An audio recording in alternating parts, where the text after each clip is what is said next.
Today's reading comes from the book of Isaiah 58, 1 through 9a. Shout out, do not hold back. Lift up your voice like a trumpet.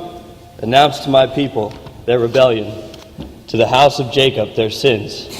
Yet day after day they seek me and delight to know my ways, as if they were a nation that practiced righteousness and did not forsake the ordinance of their God. They ask of me righteousness, judgments. They delight to draw near to God. Why do we fast, but you do not see? Why humble ourselves, but you do not notice? Look, you serve your own interest on your fast day and oppress all your workers. Look, you fast only to quarrel and to fight, and to strike with a wicked fist. Such fasting as you do today will not make your voice heard on high. Is such the last that I choose, a day to humble oneself? It is to bow down the head like a bulrush, and to lie in a sackcloth and ashes? Will you call this a fast, a day acceptable to the Lord? Is not this the fast that I choose, to loose the bonds of injustice, to undo the thongs of the yoke, to let the oppressed go free, and to break every yoke? It is not to share your bread with the hungry, and to bring the homeless poor into your house. When you see the naked, to cover them, and not to hide yourself from your own kin, then your light shall break forth the dawn, and your healing shall spring up quickly. Your vindicator shall go before you. The glory of the Lord shall be your rear guard. Then you shall call, and the Lord will answer. You shall cry for help, and he will say, Here I am. This is the word of the Lord. Thanks be to God.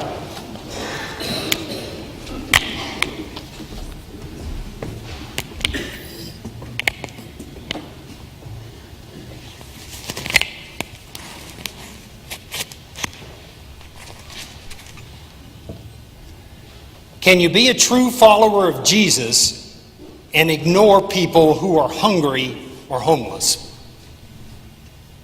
Can you be a follower of Jesus and be indifferent about discrimination based on race, religion, or sexual orientation?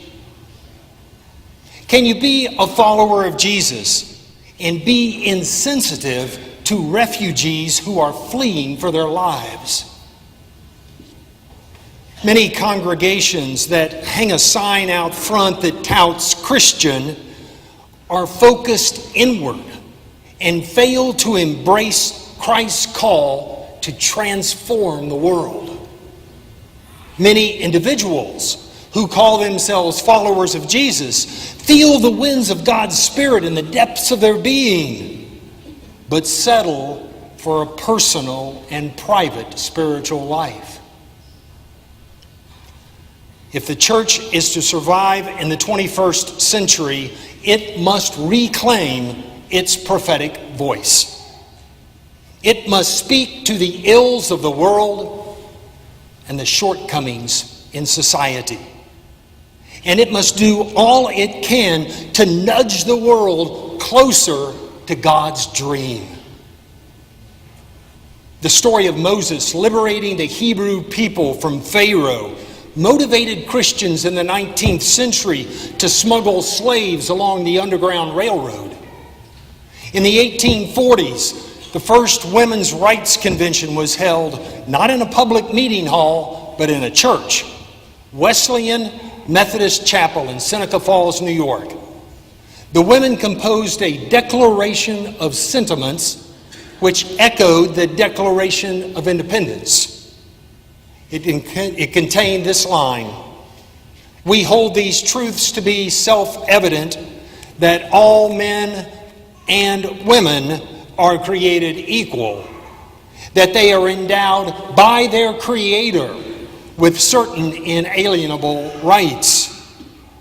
It was their religious conviction that God created all men and women equally that empowered them to challenge the laws of this nation.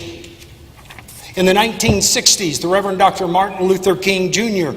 critiqued our policies and practices from a biblical perspective and used that mighty phrase that came from the prophet Amos: "Let justice roll down like waters and righteousness like an ever-flowing stream.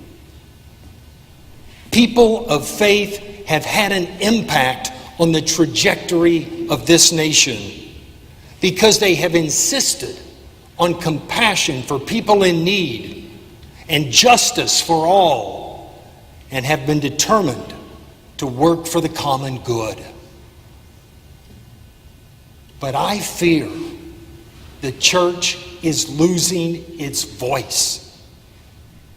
In too many congregations, it has become, at best, a whisper. Many have left the Christian church because they could see no discernible difference between the ethos of society and that of the church.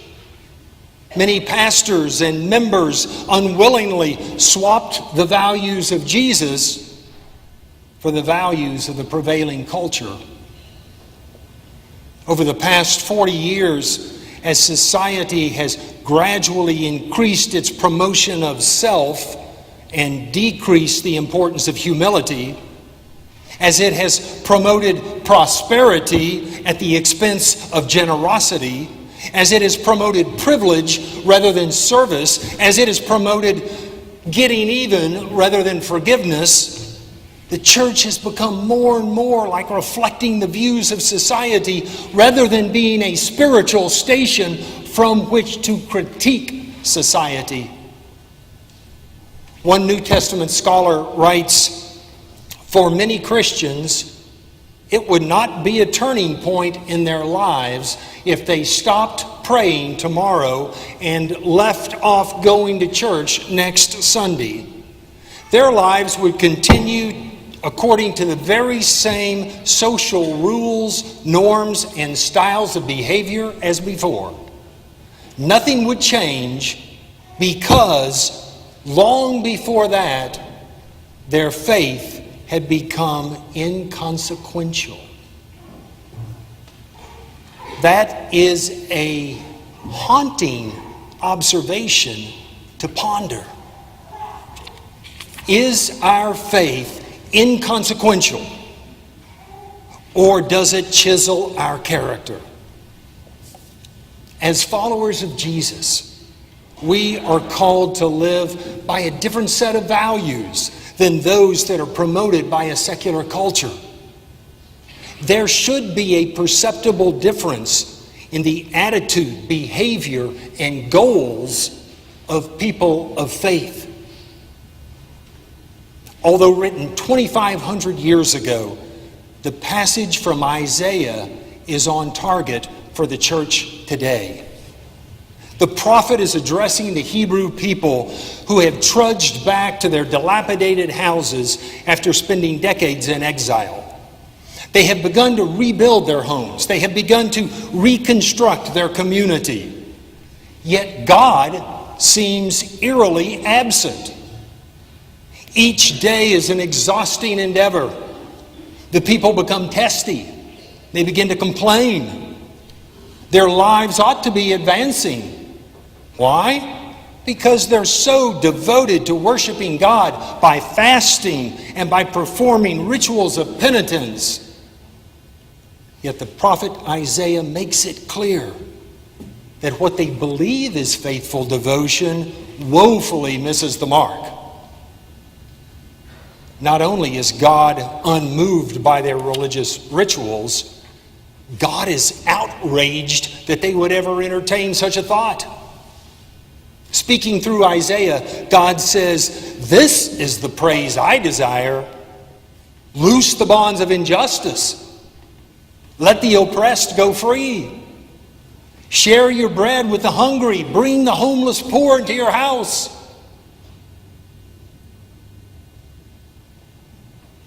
A friend of mine shared this story with me.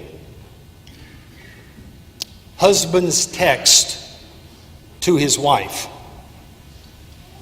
"Honey, I got hit by a car outside the office. Paula brought me to the hospital. Doctors presently doing tests and taking x-rays. Severe blow to my head, but not likely to have any lasting effects. Wound required 19 stitches. I have 3 broken ribs, a broken arm, and compound fracture in my left leg. Amputation of the right foot is a possibility. Love you. Wife's response, who the heck is Paula?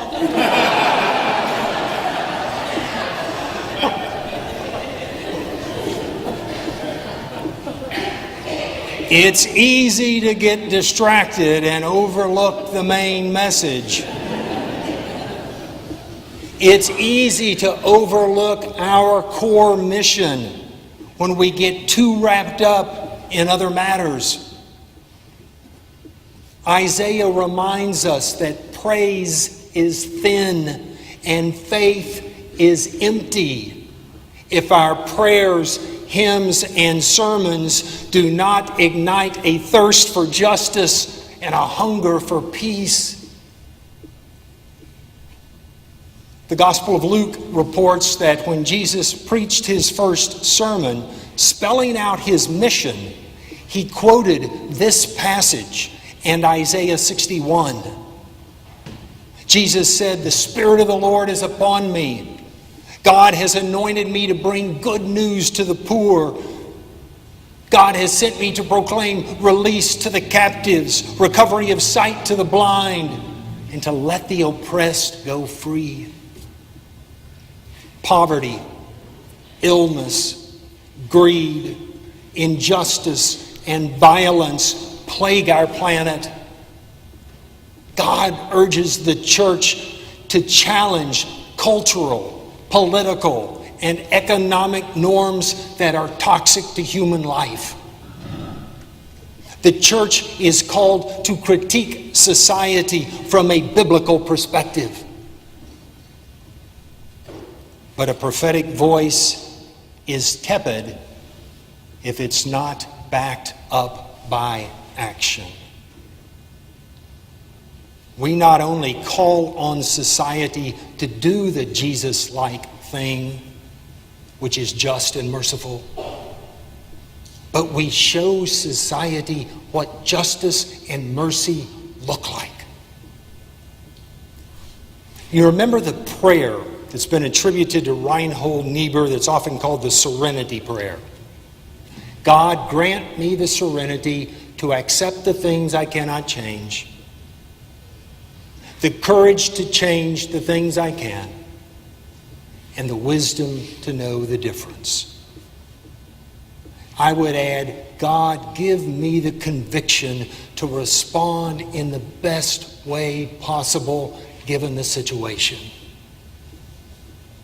Given the overall context and the numerous factors at play, God, give me the determination to take my best course of action. There are too many Christians who believe that their responsibility is simply to pray, God, this problem is well beyond me, so could you please fix it? That's tantamount to betraying Jesus with a kiss. Because Jesus was constantly calling his followers to act. Remember last week's passage from the Gospel of Matthew. Jesus separates the sheep and the goats. And the goats are not the ones who failed to believe or failed to pray. They're the ones who failed to act. I was hungry and you gave me no food. I was thirsty and you gave me no drink. I was a stranger, you did not welcome me. We cannot solve the enormous problems of hunger, but we can contribute to food banks and serve meals to people who are homeless and the working poor. We cannot cure a person who's dying of cancer, but we can let her know that we are going to be by her side and she will not be alone. We cannot single-handedly lift a child out of poverty, but we can become a mentor. We cannot end the violence in a war-torn country, but we can help resettle refugees fleeing the violence. It is so inspiring to see the many ways that Westminster serves as a prophetic voice in word and in action. To recall just a few examples, back in the 90s, when many in society had turned callous toward those who had contracted AIDS, our community created the Daughtry House to comfort those dying with the disease. While many declare that the Israeli-Palestinian conflict is a hopeless cause, we helped create Peace Drums, a steel drum band comprised of Jewish, Christian, and Muslim teenagers who make beautiful music together, who are becoming good friends, who serve as a symbol of hope in a land of conflict. We have found ways to combat the deadly crime of violence in our city by sponsoring the Taking on Violence in Wilmington event right here, by bringing in our state and local officials to hear the message of Father Gregory Boyle and to bring local agencies in to re-energize them in stemming the violence. Within our own building, we house Urban Promise, after-school program that focuses on Christian values and shows youngsters a pathway to make better decisions than dropping out of school and joining a gang and taking drugs and ending up in a violent world. 4 weeks each year, we literally welcome the homeless into our building by turning our Sunday school rooms into bedrooms and by providing meals and encouragement. Years ago, our church family sponsored a refugee family from Vietnam. Today, we have helped to resettle one from Afghanistan.